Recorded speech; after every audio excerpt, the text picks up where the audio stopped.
You know that tingling feeling you get when you see a spider on the wall in your house? Yeah, I hate that feeling too. That's why I carry these industrial grade locking pliers. They are the only pliers that will restrain an adult spider in place. It's quite scary how strong these spiders actually are.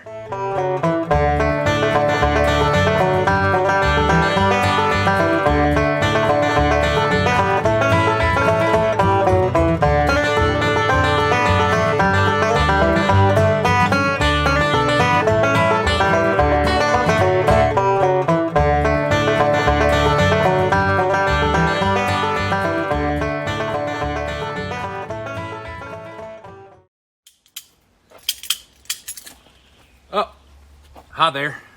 My name's Tripp, and today I'm not in my typical location. Today I'm at a client's house doing some observation work. They called in me, the local arachnophobicist, and they call me in because I'm the best. But today I'm going to tell you some true facts about spiders that might leave your spine tingling. Let's get on with the video, and if you haven't done so already, why don't you go ahead and like and subscribe so I can keep my spider business flourishing better than ever. You know that there's all the spider lobbyists out there who want to say the one thing that you and I never want to hear. You know what that is?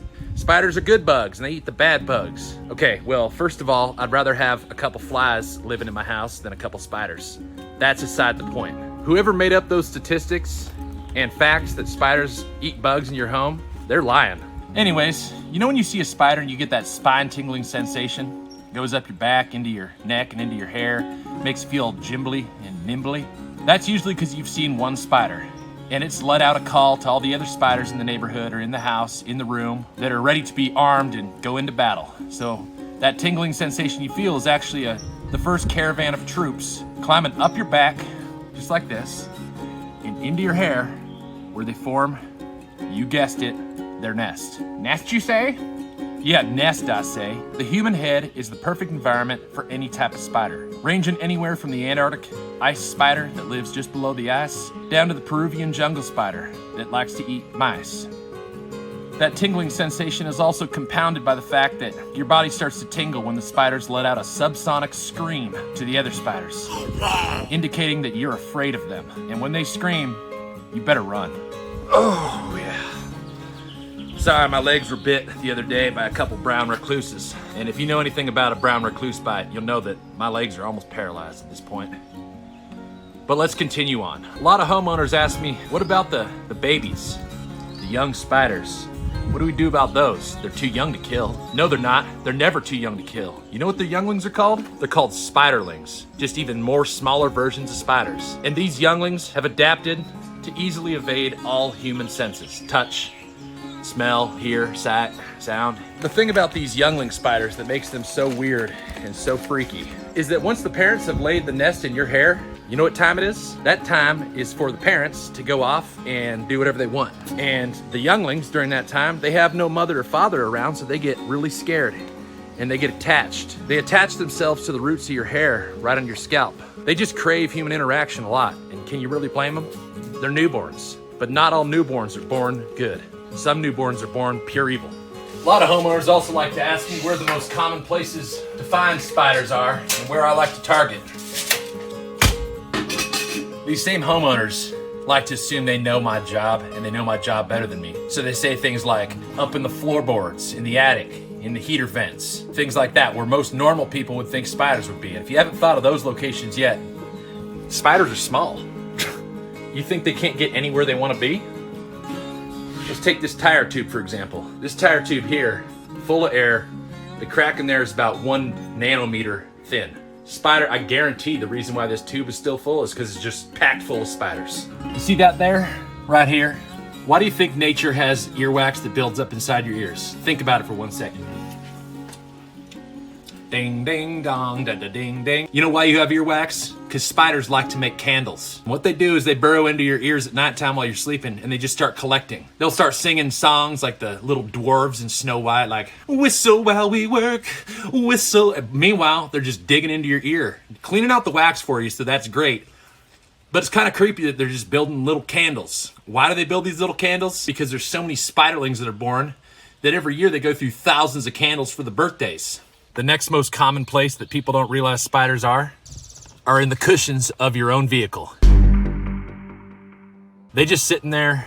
Yep. You hear that when I squeeze like that? I could hear them screaming. My ears have become accustomed to the screams of different species of spiders. You could say I'm a spider linguist. You know that feeling you get when you're going on long road trips where your butt gets numb and you think it's just from sitting in the seat for too long? Wrong. You know what that's from? Spiders biting your butt or nesting in your butt hair, or wherever they want. Let's move on. One more common location you'll find spiders is actually inside the electronics of your phone. It doesn't matter if it's charged or not. This won't kill the spiders. The electricity actually makes them a lot stronger. They use this electrical stimulation from the phone to evolve. And when they take this electrical stimulation, they build up enough energy, they can chase a human, even if a human's driving on the freeway. These spiders are so fast. Every spider is this fast. Spiders suck. If I've said it once, I've said it a million times, people. If you've seen one spider, at least 400 spiders have seen you.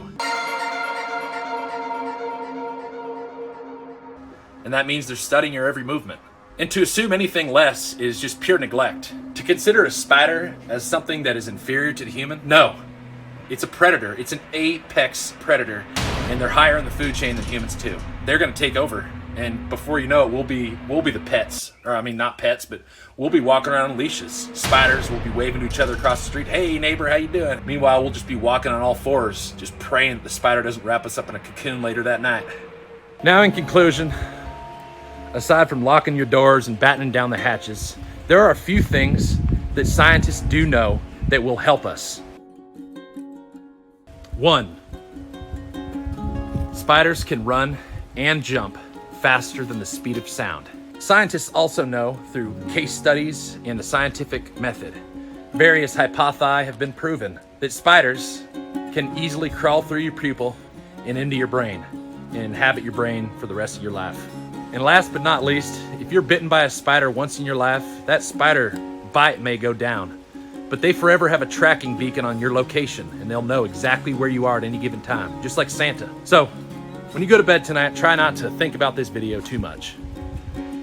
When you lay in your mattress, think to yourself, wow, why did this mattress weigh 100 pounds when I bought it and now it weighs 500 pounds? Oh, it's probably due to dead skin cells and bed bugs. Bed bugs are spiders. Have a good one, like and subscribe.